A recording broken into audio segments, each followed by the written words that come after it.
Hey, what's up, everybody? It's me, Danae, and I'm here with a message for you.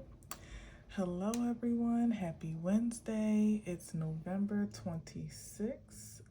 Yes, November 26th, 2025. It's 1:02 on the clock as my phone actually goes off. And I'm happy to be here. I don't really have too much to say. I did pre-shuffle. I did see some energies, but we're just going to start nice and fresh here and see what comes up on this fine Wednesday. I hope that you are having a peaceful time preparing for the holiday if you celebrate.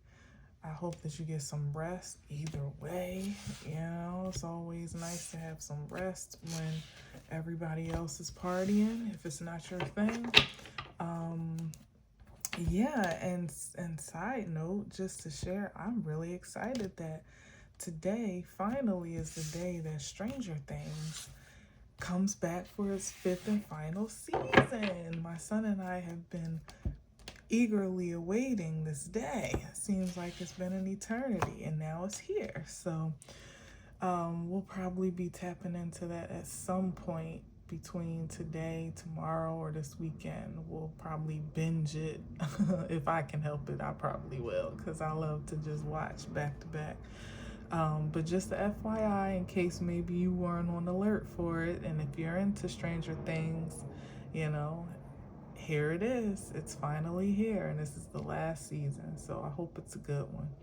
Anyway, let's get right into it. I'm gonna see what's on the bottom of the deck for old time's sake. Oh, 10 of Swords. We'll talk about final season. Something's come to a harsh, maybe even violent end. My goodness. I just heard the villain. Speaking of, it being the final season of Stranger Things, I can only imagine that we'll see some closure or finality in the antagonist in some way, shape, or form. It was quite a cliffhanger that we got left on in season 4. But maybe there's some foreshadowing here of some nefarious energies that are finally being laid to rest or put to an end, or are finally meeting, or I almost said have met. Sure, let's speak it as if it already is, even if it isn't, have met their demise, one way or another. And with the 10 of Swords, it's usually some type of betrayal or some unexpected fall, something that wasn't necessarily planned for, or maybe something that someone didn't even really, I can't say that. Let me hold on that. I'm saying that something that wasn't planned for or anticipated, I guess I should say, or foreshadowed. But a lot of times with like villainous characters, they just be so sure of their agenda, like so blinded by their ambition, no matter how dark or light, that they never see their demise coming. It's, I guess, in order to truly be a real villain, a good one, you would kind of have to believe in yourself and believe that, it's going to be, if the outcome is going to be achieved in your favor, So I guess it just comes with the territory. You wouldn't be much of a villain at all to be like, I think I can do it. But I think it's partially that relentless ambition invested in the wrong energies, that ultimately yields this result, in the end. Imagine if all of that determination and tenacity was filtered into something that was actually productive, in a positive sense. It'd be a different world, wouldn't it? Yeah, it would. All right, so let's see what we got. Strong endings. Happy Sagittarius season. I know I said that early. I think I was like a day early, but happy birthday, Saggies. It is our season. You're welcome, everyone else.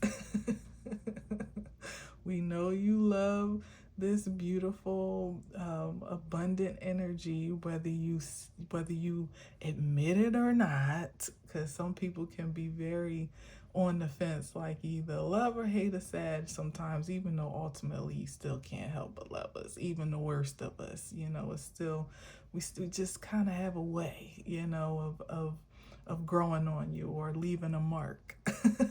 And trust, I know that it's not always a good mark. Sometimes it's a scar for some, but I hope that anyone I've ever encountered, no matter where the road has taken us or where we left off, I pray that it's always been a positive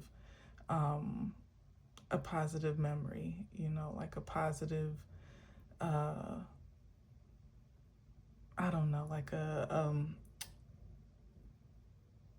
yeah, memory is not the word I'm looking for, but hopefully it's been some type of, I want to say residue, but that just feels so so weird to say. But I always pray, that my spirit impression, there it is, like a positive impression, in some way, shape, or form. There's got to be some memory that anybody can think of that would make them feel fond of our exchange or our time together, however long, however short it was. That's always my prayer and my intention, just so you know.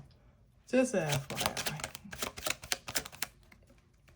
Always looking to leave people, places, and things better than when I first encountered them.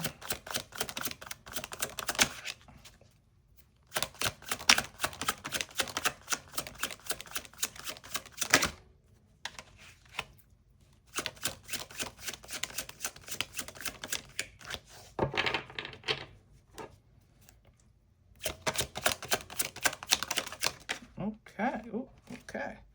We got the Three of Cups. It kind of slid over on the sidelines a little bit, and then we got the Fool. Okay. Well, after I guess it was in a struggle, because that on the back of that ending, on the other side of that Ten of Swords, some people may be celebrating, some maybe not so much. But as I take it in the upright, there's a cause for celebration for a new beginning here. Literally a fresh start, just as simple as that.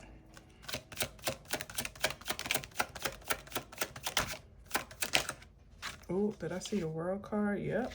Another ending and beginning.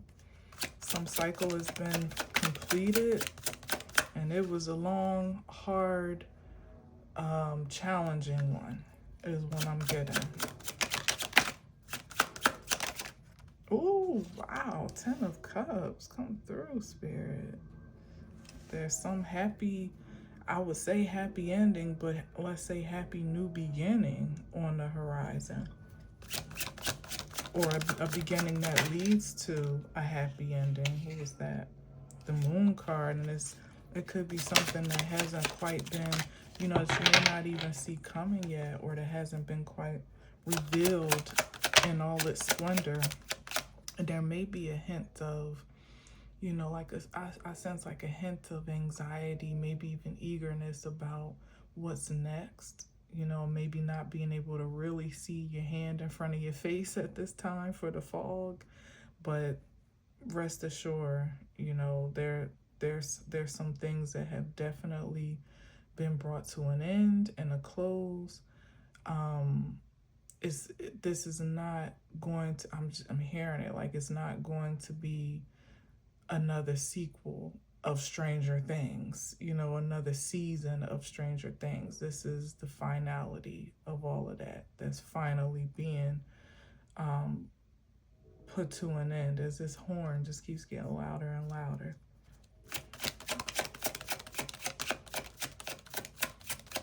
It's clear skies.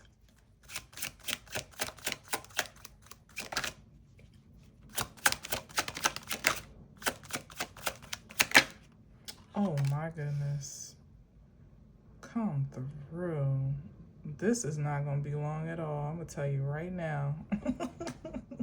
Because I am not going to dibble in this energy any longer than needed. Because this, I mean, after you had the Ten of Swords and you come through with the Ten of Cups and the Ten of Pentacles, I mean, is that any more confirming? It's like the feeling, the sense of there being something good coming. Like many of us are feeling it, like something's about to happen. I feel something good.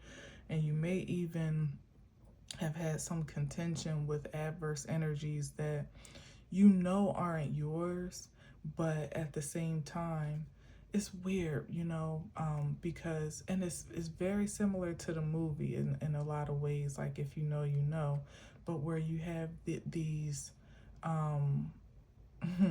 the upside down, you have these reflections of the past that have ended or have inflicted a very Ten of Swords impact, where you've had to start over, but it wasn't the best ending, and there also wasn't the most promising new beginning.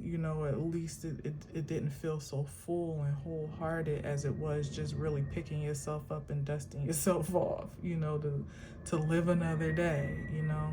So with that, like almost PTSD in some cases, or just point of remembrance, sometimes it's hard to imagine that this is the final season, really and truly, that is really and truly over. As I've said, speaking it as if it already is it because you have more evidence of the despair and the misfortune and the struggle and the survival than you have of this being a sustainable energy in your life. And that's what this is given. This is like, it feels very final, very absolute to have the Ten of Cups and the Ten of Pentacles back to back.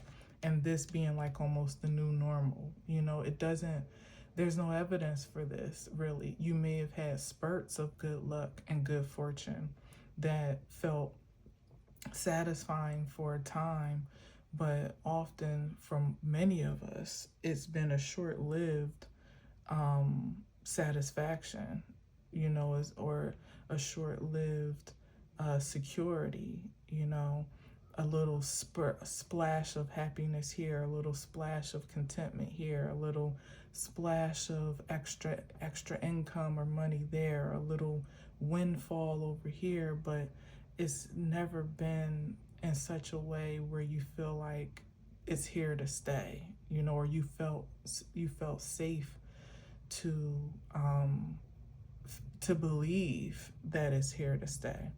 And there's something about that Ten of Swords in the beginning and me talking about Stranger Things randomly, but of course never randomly, because one of the things that the villain in the story did was kind of feed off of fears and feed off of disappointments. Like they absorbed that energy, like it was its force fuel in a lot of ways.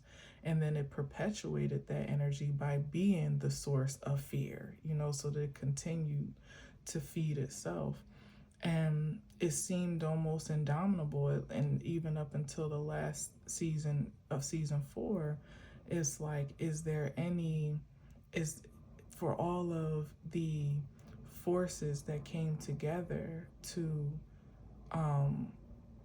to meet each feat in every season and push it back, push that darkness back a little more, or become a bit more brave against it, it seemed like it still was able to consume the land in a way that seems almost hopeless, which we know, just, I've never read the books or anything, so I don't know for sure what the ending is, but we know just in terms of entertainment, for entertainment purposes, there has to be some happy ending. But by God, you sure can't see it, sometimes when you're in the midst of the conflict, So there's something here about really embracing the a new normal of happiness and prosperity and peace, and something that is eternal as you are, really and truly. Like it's infinite, and it has no ceiling or no deadline in sight per se. As long as you continue to stay in the receptive spirit, in the faithful spirit, as my oracle card represents faith. I'm looking at it right now, as a matter of fact, so I ain't lying. Look at this. This is on top of my oracle deck from the other day. Faith, to be in that spirit of faith. The spirit of faith that ultimately has got you to this point, but that also is the force fuel to expel that residue, if you will, of disbelief and doubt, even fear, which for all intents and purposes, fear is the dark side of this card.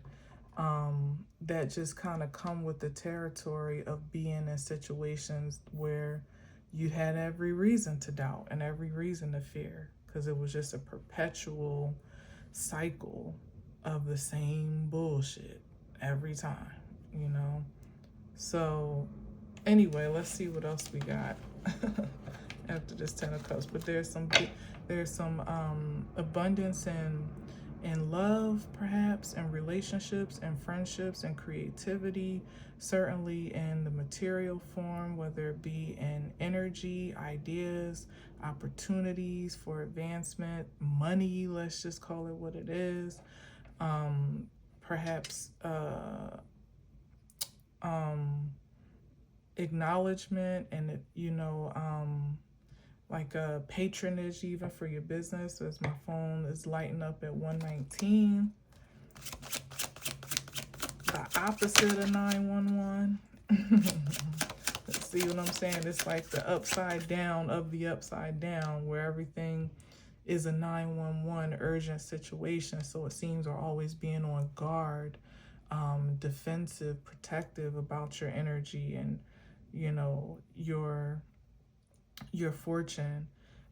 Is the adverse of that. Not to say there still isn't, a need to be on alert and to be mindful and cautious, but it's not the same type of caution as it has been in the past, because the villain is incapacitated.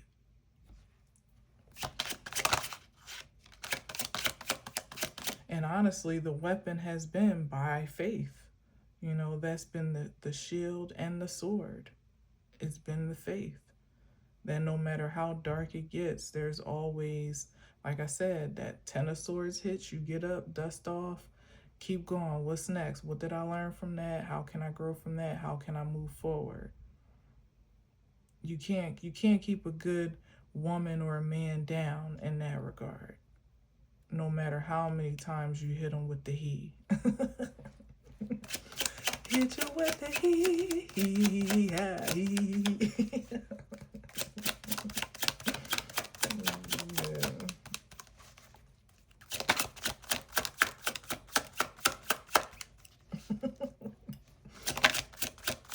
Random. All right, let's see. Come on. And I'm only taking one more card, because now it's like Russian roulette over here. Look at this, like the overflow. The overflow that is like the fountain of youth that legends are made of. This fountain of abundance, this overflow, this anointing, this, again, it being infinite, unlimited, that legends are made of, that we talk about, that we believe for, that we affirm in our being, no matter what the opposition reflects to us, does exist, is possible to just be unconditionally happy. You know, there are no strings attached to the happiness, that the peace, the contentment, the joy that one can experience and even express. Like there's no string attached to it where you got hella money, you know, but the way you're gaining it not a pleasant is not pleasant, or is something you have to do that you feel almost like, you know, a slave to. You got the nuclear family, but you're not really in love or happy in your relationship.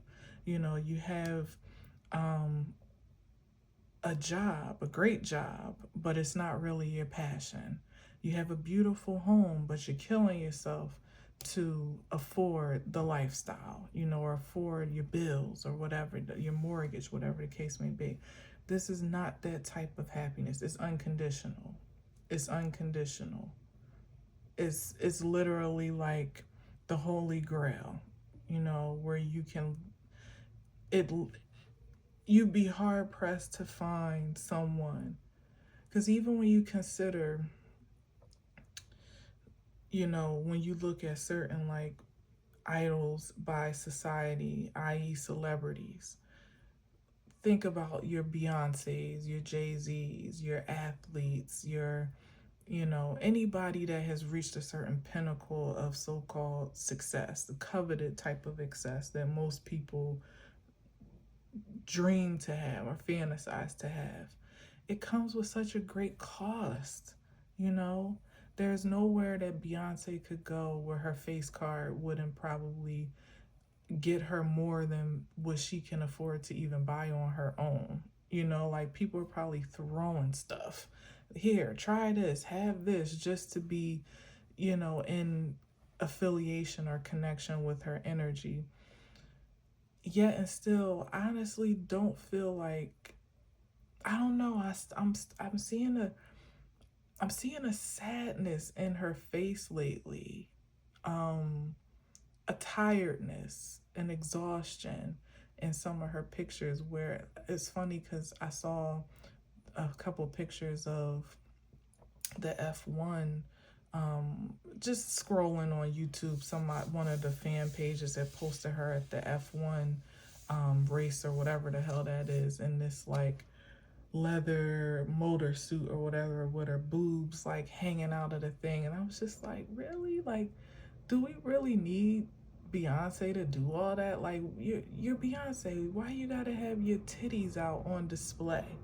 And then on top of that, I mean, the suit was fly as it is. Like, if she would have had it zipped all the way up, or, you know, it's just a lack of taste that I'm not really used to seeing from her in a certain type of way. It was weird. And then it was just like overboard, like too much sexy, you know, like trying too much to be sexy, when Beyonce ain't never really need to try. And then I'm seeing in her face like the lines around her mouth, you know, that crease there.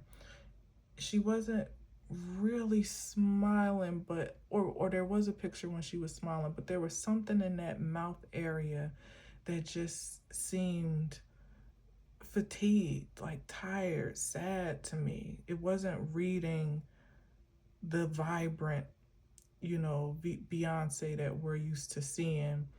Even if that was some type of, you know, illusionary light that's being projected, there's something behind there that's starting to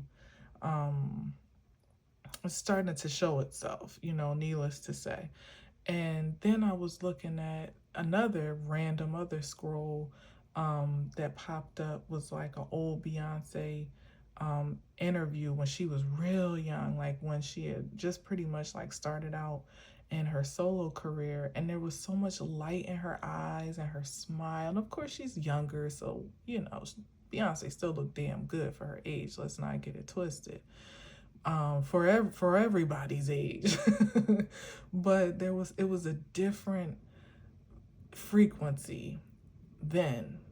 You know, there was a sparkle. There was something there where you could tell, like, this girl really loves what she does. You know, she was born to do this, you know, arguably so. You know, some people say differently, but it's different now. And so I'm saying all that to say that those are the conditions that I'm talking about, where it's like Beyonce's been pushing all of these other endeavors, like the whiskey and the what you call what's the other thing? Oh, Sacred, the hair stuff. And she's doing collabs with like Levi's, and there are a couple, you know, her thing with Adidas kind of fell flat, Ivy Park. And I feel like there's like a reach to want to kind of like get away from the clutches of the industry and, you know, find her own independence in the way that, say, like a Rihanna has, where she like, I ain't doing no music because I don't feel like it. I'm selling makeup now. You either want it or you don't. And she's just having her kids, living her best millionaire, billionaire life. So it seems, you know, so it seems. And of course, there are strings attached to that as well. But what I'm saying is, because a lot of times Beyonce is just one of those pivotal, pinnacle icons that for a long time has been idolized, even worshipped, dare I say. But there's so much that comes attached with almost feeling like you have to tour in order to maintain that spot of the queen bee, or maybe just to make $1, because that's where the money comes in, you know, like that's where the hard cash is now in the music industry, and on your image as a brand and what you can attach that to. But if none of the other things you're attaching to is really bringing home the bacon, I just wonder how much of her relentless touring and performing is really on account of what she truly loves anymore, truly, or what she just feels she is beholden to, you know, as a part of her craft, where she has to do this in order to maintain that you know, her wealth and her relevance. You know, I don't know. But anyway, this ain't that. This is what I'm trying to say. This is doing what you want, doing as you please, living in your purpose, making money while doing it, like more virtually getting paid to exist, in a sense, like how that saying goes. But it's not because there isn't work happening. It's just that the work is actually devotion, and the devotion is your pleasure. That's the anomaly here. And not many people can say that I don't think many people even know that that's really what they desire, because that's not what's been put in front of us to desire. And certainly not many feel like it's achievable. You know, that's like literally having it all, to be happy and healthy and whole and wholesome and wealthy and secure and taken care of. Like all of that wrapped up in one life doesn't. Who has it? You tell me. Tell me who we can point to that can literally say that they have that, you know, and they feel this unlimited source of this unlimited well of happiness in their life with no conflict, really, no contention.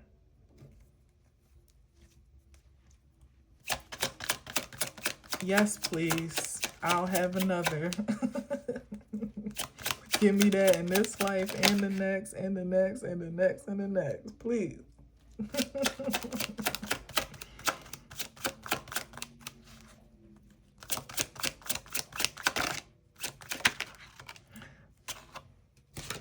like my boy Chiron Intuition says, I'm about to throw these cards. Thank you, Spirit, for not embarrassing me. Thank you for closing this reading. Well, we still got to see what's under the deck, but thank you for closing this spread with some respect. The Four of Wands is like like I said, the accomplishment. It is an accomplishment to achieve this level of pure success, pure satisfaction. It indeed is like winning the F1 series, whatever that even means. You know what I mean? And look, faith, F1 series, here it is. You know what I mean? F is for faith, I suppose.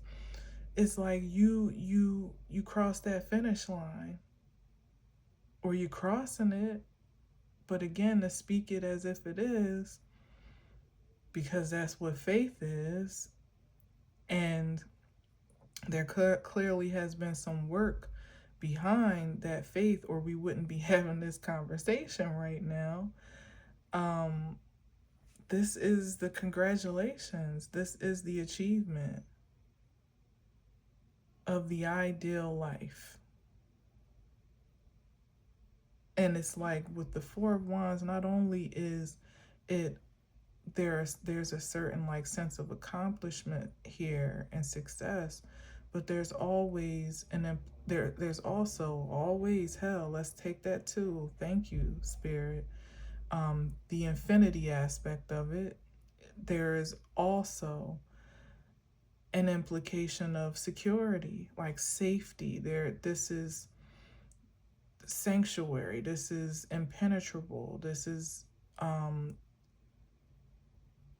covered, like you can't get past these gates without the proper security clearance.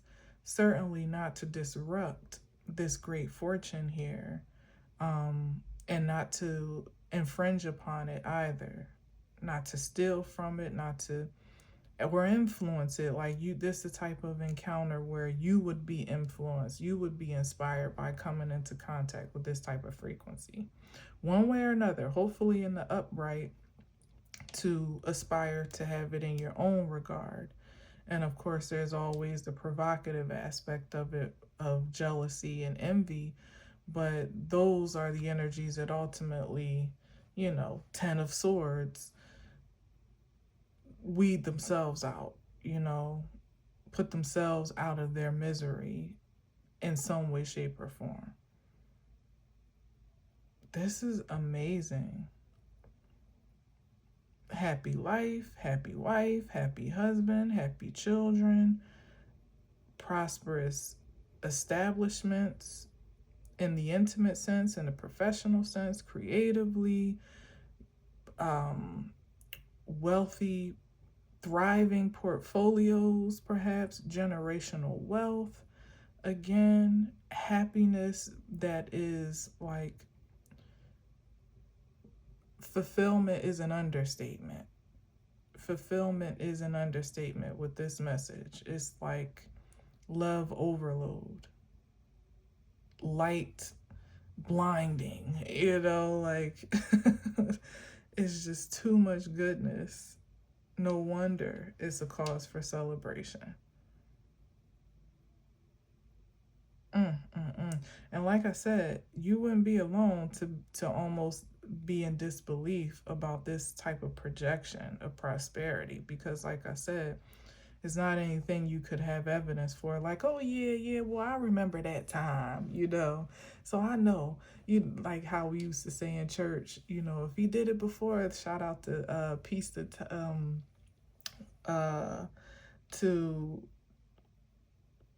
what's my boy's name? Oh my gosh, why can't I think of his name? Ty Tribbett, a Camden native, no doubt.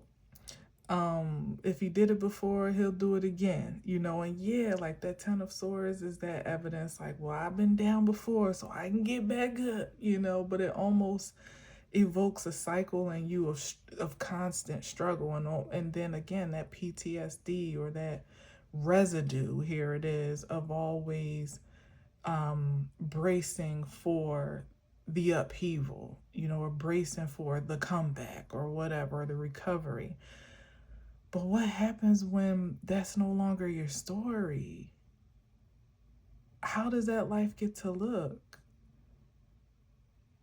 when you literally don't have to be on guard for the fall anymore? Who has evidence for that? We got plenty of evidence of being saved by grace and being uplifted or pulling ourselves up by the bootstrap.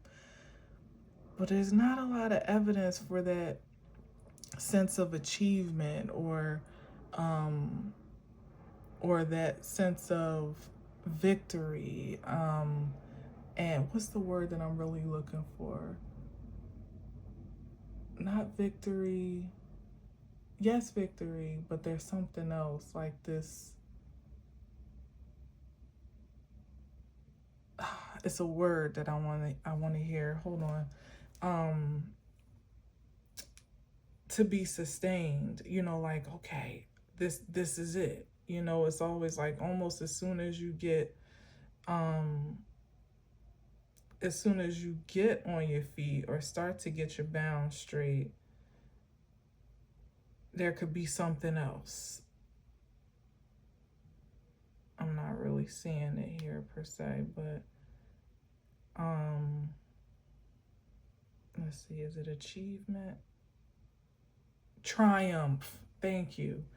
Triumph. That's what this is. It's a triumph, and a major one at that.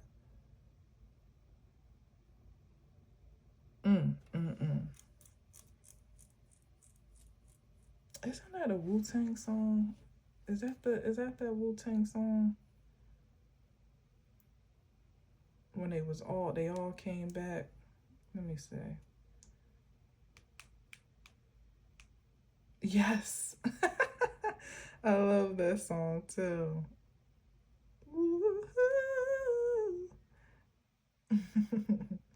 I'm gonna post that on the community tab if you are interested, or in the comments below. Anyway, we're making great time, so let me just close it up. And of course, we got the Queen of Pentacles here. And what is that? The Eight of Pentacles I see, where the work is working itself. It's just, like I said, the work is devotion, and the devotion is a pleasure. Case closed. Because we all know that the Eight of Pentacles is like, to me anyway, I often say it's almost like doing the work that you would do for free.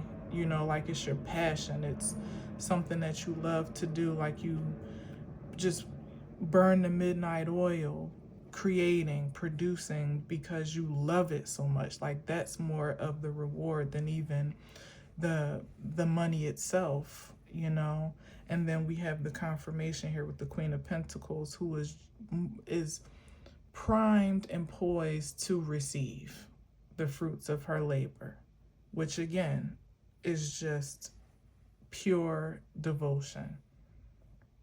Hell, maybe even pure devotion to her pleasure, masculine or feminine, but speaking of it in the receptive energy, the pleasure of pure devotion and commitment to the reception of satisfaction. Yes, that's what it is. Where there's an expectation unapologetically to just always be receiving, always gaining, always advancing, always growing, always sowing, always harvesting. There's just constant productivity, creativity, and there's no end in sight. There's no end in sight. My goodness. Whew. Thank you, Most High, Supreme Source of all, for this amazing message. I mean, what I did and I do plan to tap in for Thanksgiving, because I got Intuitive Kev's iKev Tarot deck, and I'm really excited to use it. So I was actually going to play with that a little bit on Thanksgiving. But if this is the energy of going into the frequency of gratitude, I mean, there's so much to be grateful for here. So much. So I am truly thankful to be able to transmit this message today. And I pray it's received in spirit, mind, and body for anyone that feels like they're in alignment for this. It is so, and so it is.